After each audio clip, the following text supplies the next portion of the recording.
1986 আর 2022 বিশ্বকাপের মঞ্চে এর আগে দুবার এসেও খালি হাতে ফিরতে হয়েছিল তাদের। চলতি আসরের প্রথম ম্যাচেও ছিল ড্রয়ের হতাশা, কিন্তু অবশেষে ঘরের মাঠে ধরা দিল সেই মাহেন্দ্রক্ষণ। কাতারকে 6-0 গোলের বিশাল ব্যবধানে উড়িয়ে দিয়ে বিশ্বকাপে নিজেদের ইতিহাসের প্রথম জয় তুলে নিল স্বাগতিক কানাডা। আর এই ঐতিহাসিক জয়ের নায়ক জোনাথন ডেভিড। ভ্যানকুভারে প্রথম জয়ের খোঁজে নেমেছিল দুই দলই, কিন্তু ম্যাচের 16 মিনিটেই কাইল লারিনের গোলে লিড পায় কানাডা। 29 মিনিটের ব্যবধানে দ্বিগুণ করেন জোনাথন ডেভিড।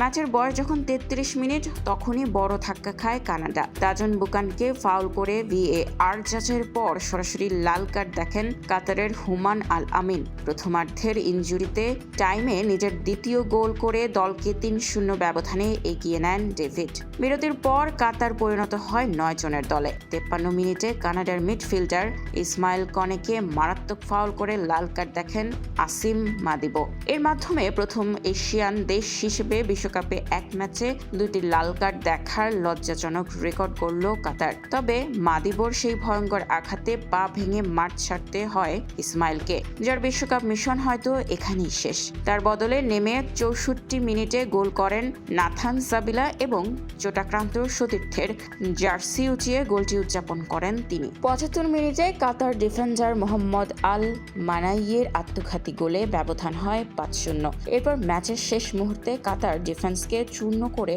নিজের হ্যাট্রিক পূর্ণ করেন জোনাথন ডেভিড।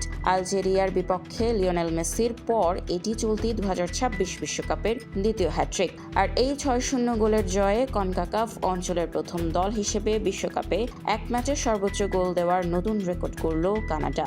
এই বিধ্বংসী জয়ের পর 2 ম্যাচ শেষে 4 পয়েন্ট নিয়ে বি গ্রুপের পয়েন্ট তালিকায় শীর্ষে উঠে এলো স্বাগতিক কানাডা। প্রথম ম্যাচে সুইজারল্যান্ডের সাথে ড্র করার পর এই বিশাল জয়ে নকআউট পর্বের দৌড়ে অনেকটাই এগিয়ে গেল তারা।